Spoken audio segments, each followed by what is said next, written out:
Ku ssaawa 10 ez'olweggulo abaserikale ku kitebe kya poliisi mu Kampala n'emirirwano basoose ku parade mu kibangirizi kya State Square okuweebwa ebiragiro ku butya bwe bagenda okutalaaga mu kibuga. 5, 6, 7, 8. Parade olwawedde bano bazze mu bibinja ebyenjawulo okwabadde abambadde yunifoomu eya kaki n'ebibomboola.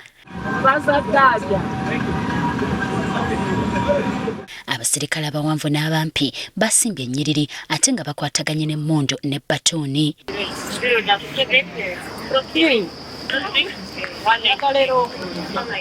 Abasirikale abalala bo babadde ku ppiki ate abamu ku mmotoka olwo ne boolekera okutalaga ebitundu ebyenjawulo ebya Kampala.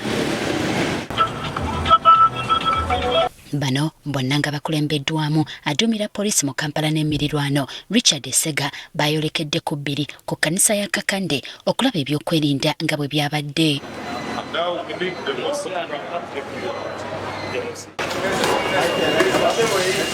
Eno buli ssekinnoomu obwedda ayingira mu kifo ewasabirwa ng'asooka kuyita mu kyuma kino okumukebera.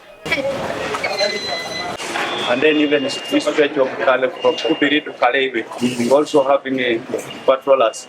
Then this area from Kubiri heading to Gwaise, we are going to put the measure to make sure that place is mu ntujjo y'enkuuka yo twasanze ebyokwerinda nga nabyo binywevu ebitagambika anti ebimotoka ebiriko kamera enkessi obwedda bibunya ekifo kyonna.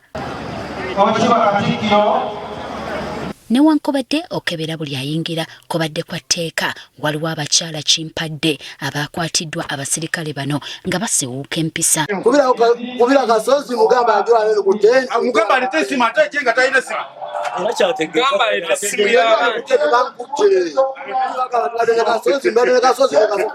ku ssaawa 2 ez'ekiro twazze ku kkubo okulaba ebyokwerinda bwe biyimiridde. Twatandikidde ku Serena Hotel gye twasanze olunyiriri lw'abasirikale nga balawuna.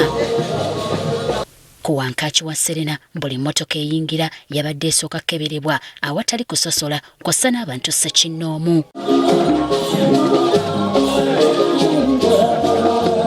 Ku Sheraton Hotel eno twasanzeyo akalippagano k'ebidduka newankubadde ng'aba trafiki babadde bakola butassamuka.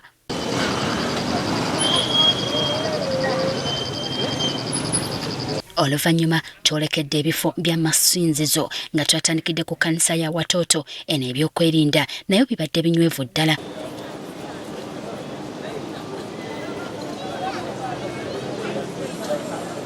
Emmotoka ezabadde zisimbiddwa ku kkubo wabaddewo omusirikale azirawuna okwewala okutwalibwa ababbi. Twayolekedde ku Old Kampala oba Christian Focus Ministries gye bategese olukuŋŋaana. Eno buli muntu yabadde akeberebwa era abakyala abamu baabakebedde ne mu bitambaala bye babadde beesibye ku mitwe.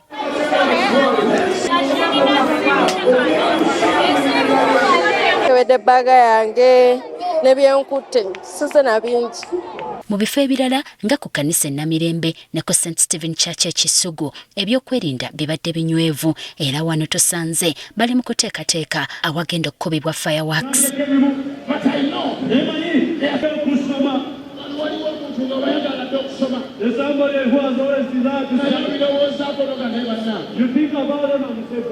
Ekifo kino kyabadde tekikkirizibwamu muntu era ku ssaawa 6 fireworks yakubiddwa.